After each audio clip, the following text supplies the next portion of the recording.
انگریزی میں جس کو کہتے ہیں پنکچویشن مارکس، آج کے باب میں ان کا استعمال ہے اور ان کے متعلق ہم وقت آنے پر بات کریں گے۔ الفاظ اور سادہ جملے درست آواز اور تلفظ کے ساتھ ادا کر سکیں۔ حروف جار جیسے میں، سے، کو، پر، تک وغیرہ پہچان کر ان کا صحیح استعمال کر سکیں۔ 1 سے 30 تک گنتی اردو ہندسوں اور لفظوں میں لکھ سکیں۔ محترم ٹیچر، میں یہاں ایک وضاحت کر دوں کہ اردو گنتی یعنی ہندسوں میں اور لفظوں میں یہ مختلف ابواب میں ان کو شامل کیا گیا ہے۔ ہم ان پر بار بار بات نہیں کریں گے چونکہ اس سے زیادہ اہم اور چیزیں ہیں، لیکن میں آپ سے ایک دفعہ ہی گزارش کر دیتا ہوں کہ آپ اپنے طور پر 1 سے 100 تک اردو گنتی ہندسوں میں اور لفظوں میں، ہندسوں میں تو اتنی مشکل نہیں ہے، مگر جب آپ اردو ہند سے لفظوں میں لکھتے ہیں تو پھر بعض اوقات ہم غلطی کر جاتے ہیں، اس لیے کہ ہمیں عادت نہیں ہوتی اردو ہندسوں کو لفظوں میں لکھنے کی، اور بعض ہند سے اردو میں لکھتے ہوئے واقعی مشکل ثابت ہوتے ہیں، اس لیے کہ ہمیں مشق نہیں ہوتی اس کے لکھنے کی۔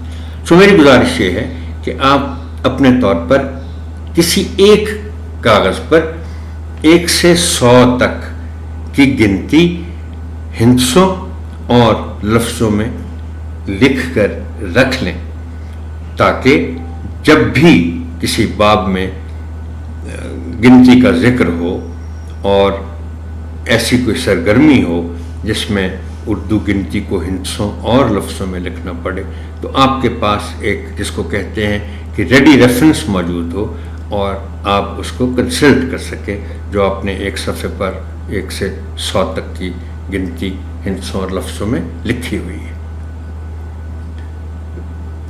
پھر حاصل تعلم ہے کہ ماحول سے متعلق کسی موضوع پر خود سے 5 سے 7 جملے لکھ سکیں۔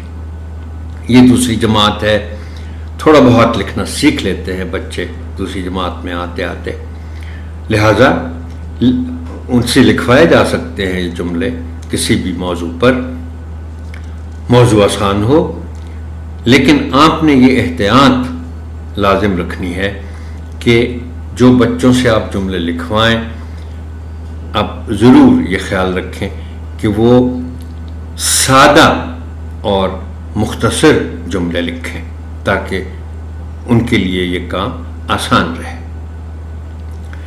بچوں کو نظم کے عنوان تک لے جانے کے لیے اور ان کی کتابیں کھلوانے سے پہلے آپ ایک موضوع تمہید اٹھائیں گے، نظم کے عنوان کا اعلان کریں گے اور پھر کتابیں کھلوائیں گے۔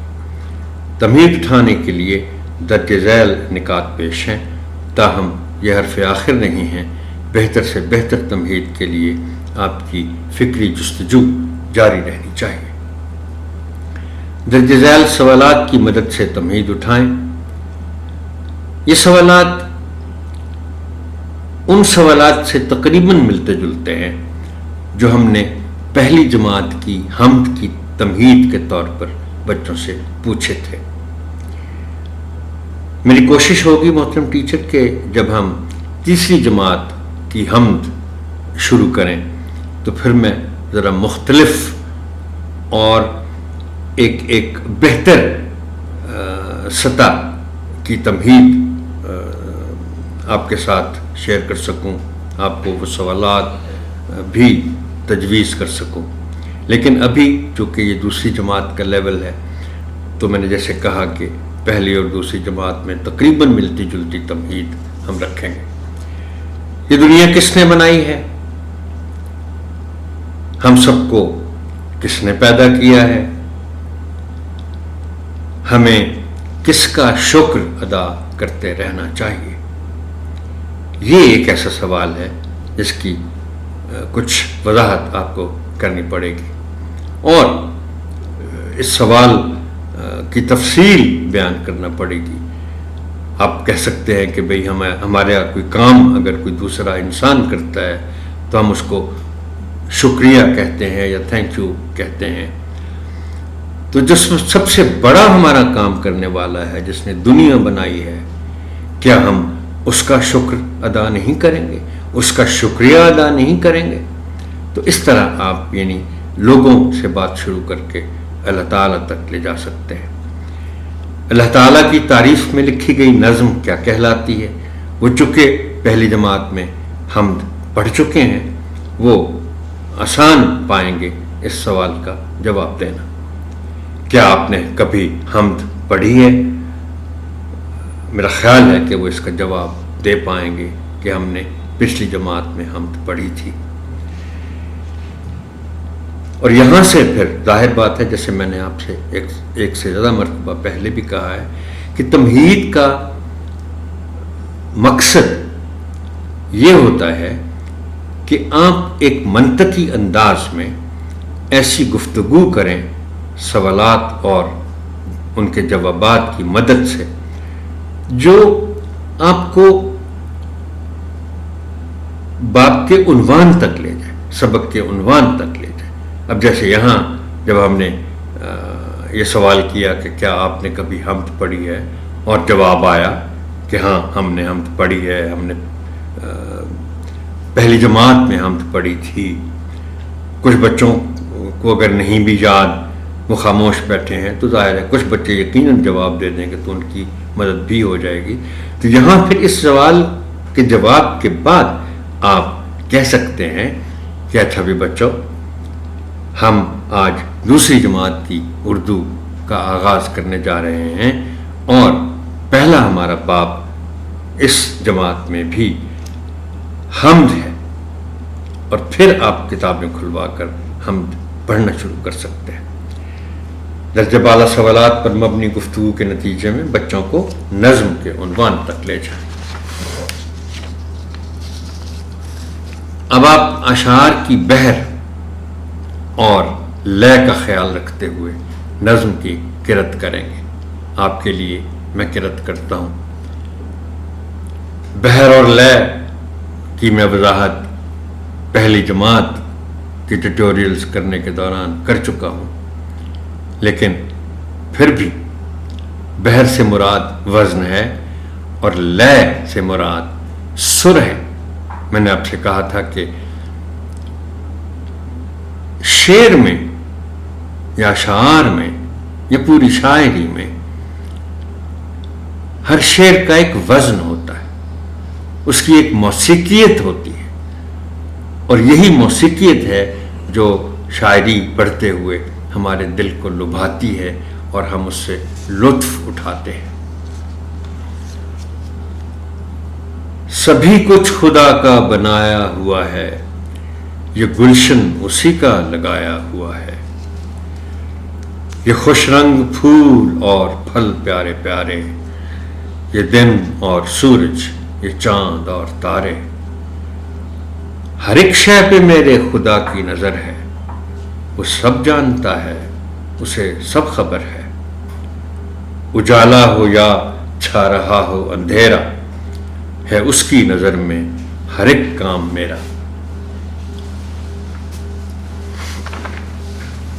طلبہ سے نظم کی قرأت کروائیے، مناسب وقفوں میں تلفظ کی درستی کیجیے اور صحیح تلفظ کی ادائی کی مشق بھی کروائیے. اس ضمن میں درج ذیل الفاظ آپ کی خاص توجہ چاہیں گے. یہ ایک مختصر سی نظم ہے، ظاہر ہے اسی لحاظ سے اس میں کم الفاظ ایسے ہیں جن کے تلفظ پہ ہمیں نظر ڈالنی پڑے گی.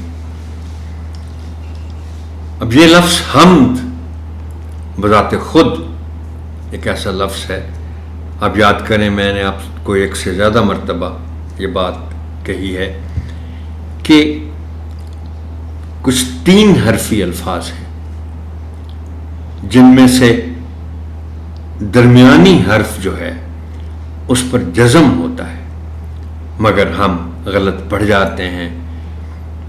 اس میں بھی اگر بچوں کو مشق نہیں کروائی ہوئی اور واضح انداز میں ان کو نہیں بتایا ہوا کہ یہ حمد ہے، تو وہ انجانے میں بعض اوقات حمد بھی پڑھ سکتے ہیں۔ حمد، اور میں نے چونکہ یہ کچھ 3 حرفی الفاظ کی بات کی ہے اور چند مثالیں ان عام استعمال کے الفاظ کی ہیں جو اکثر و بیشتر ہم سنتے ہیں کہ لوگ غلط بولتے ہیں، جیسے ملک کو ملک بول دیا، علم کو علم۔ اب کم از کم لفظ علم کو تو صحیح بولا جانا چاہیے، مگر ہم علم کو بھی علم بول دیتے ہیں۔ پیارے، پے کے نیچے زیر ہے، ہم زبر کے ساتھ بھی بول دیتے ہیں، پیارے کہہ جاتے ہیں، پیارے پیارے۔ نظر، نظر میں زوئے کے اوپر زبر ہے، اس کا خیال رکھا جانا چاہیے۔ اور اسی تلفظ کا معاف جاتا ہوں، اس سے ملتا جلتا ایک لفظ ہے، وہ ہے نون زال رے۔ اس کو بھی لوگ غلط پڑھ جاتے ہیں۔ نظر تو چلو ٹھیک ہے، اکثر ہم صحیح سنتے ہیں، مگر اس سے ملتا جلتا لفظ نون زال رے، وہ نظر ہے، اس کو غلط پڑھ دیا جاتا ہے۔ آپ نے ایک ملی نغمہ سنا ہوگا، بہت مشہور، غالباً مہدی حسن کی آواز میں ہے، اپنی جان نظر کروں، اپنی وفا پیش کروں، تو نظر ہے۔ اب اس میں جیسے میں نے وزن کی بات کی، اب اس مصرعے میں اپنی جان نظر کروں، اپنی وفا پیش کروں میں اگر آپ نظر پڑھ دیں گے تو شعر کا وزن گر جائے گا، وہ غلط ہو جائے گا۔ خبر، بے پر زبر کا خیال رکھنا چاہیے، اس کو زور دے کے پڑھا جاتا ہے، خبر۔ طلباء کو مشکل الفاظ کے معنی بتائیے، سمجھائیے اور تختہ تحریر پر لکھیے۔ آپ کی آسانی کے لیے چند الفاظ اور ان کے معنی ذیل میں پیش کیے جا رہے ہیں۔ حمد پر بات ہو گئی، خدا کی تعریف، سبھی کچھ یعنی سارا کچھ، گلشن باغ، خوش رنگ خوبصورت۔ خوش رنگ جو لفظ ہے، مرکب لفظ ہے، یہ کئی معنوں میں استعمال ہوتا ہے۔ خوش رنگ، کئی چیزیں خوش رنگ ہو سکتی ہیں۔ میں ایک کتاب دیکھ رہا تھا، اس کا عنوان تھا، ڈاکٹر شاہد صدیقی کی لکھی ہوئی ہے، موسم خوش رنگ۔ اب موسم کا بھی ایک رنگ ہوتا ہے، اور موسم خوش رنگ وہ موسم ہوگا جو خوبصورت لگے آپ کو۔ شے، چیز، اجالا، روشنی۔ نظم کا مرکزی خیال بیان کریں، ہر شعر کی نثری ترتیب کریں اور اس کا آسان فہم مطلب بیان کریں۔ بہتر تفہیم کے لیے درج ذیل اہم نکات نوٹ کریں۔ محترم ٹیچر، نظم پڑھتے ہوئے خاص طور پر اور نظم کے ٹیوٹوریل میں یہ کام کرتا رہوں گا کہ کوئی خاص مصرع یا کوئی خاص پورا شعر جہاں میں نے یہ محسوس کیا کہ میں اس کی بچوں کے لیے، بچوں کی بہتر تفہیم کے لیے میں آپ کی کچھ مدد کر سکتا ہوں تو ضرور کروں گا۔ اس کا انداز مختلف ہو سکتا ہے،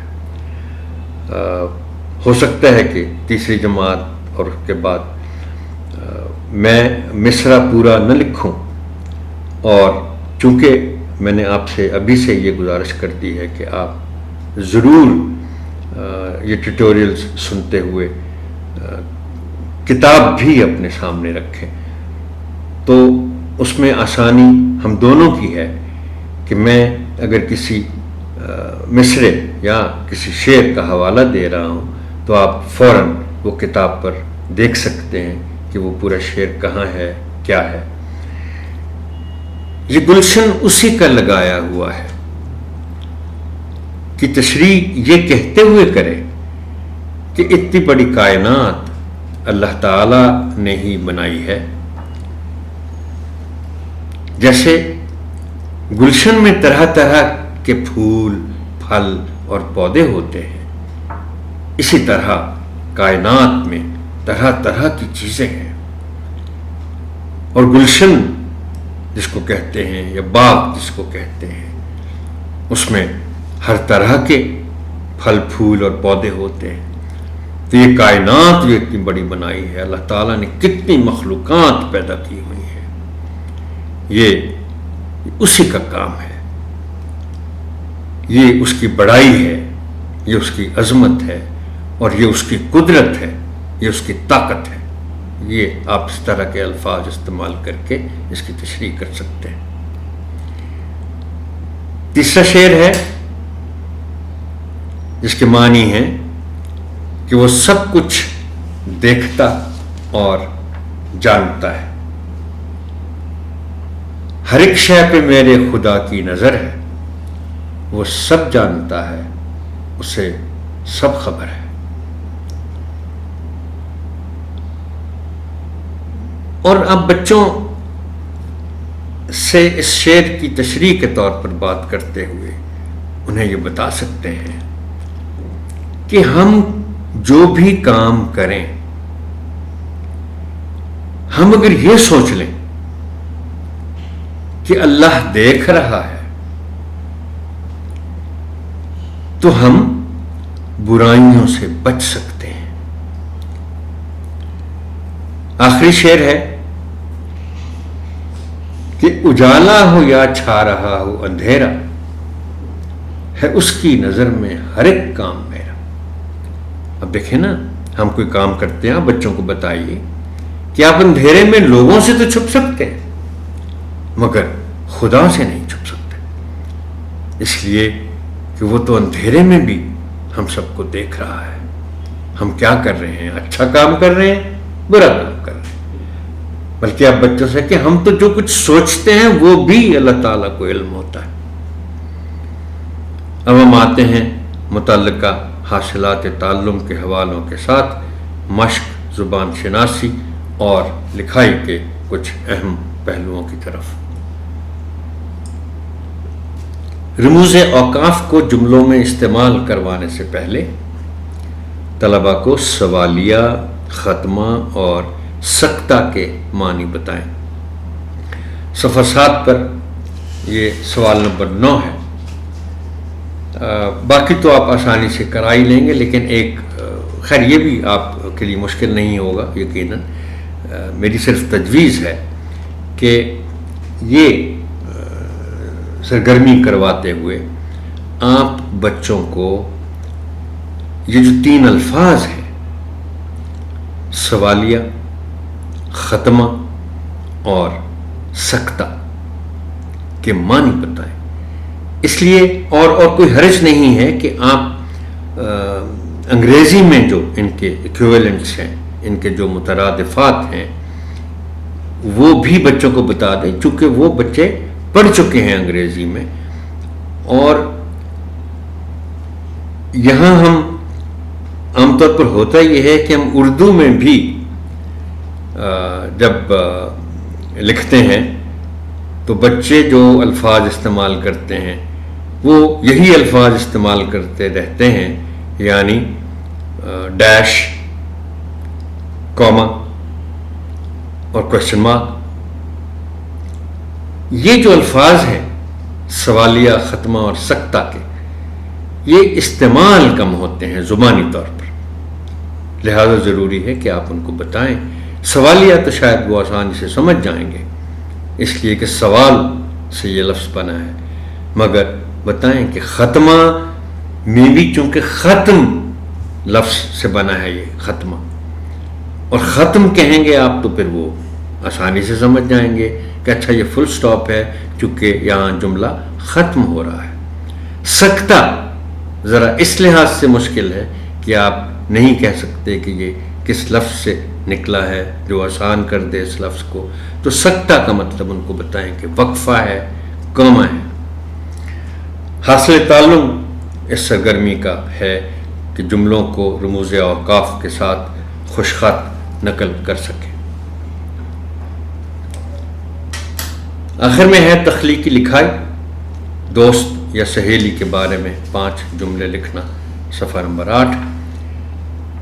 لکھوانے سے پہلے آپ طلباء کو رہنمائی فراہم کریں، اس لیے کہ دوست یا سہیلی کے بارے میں تو بہت باتیں ان کے ذہن میں آئیں گی۔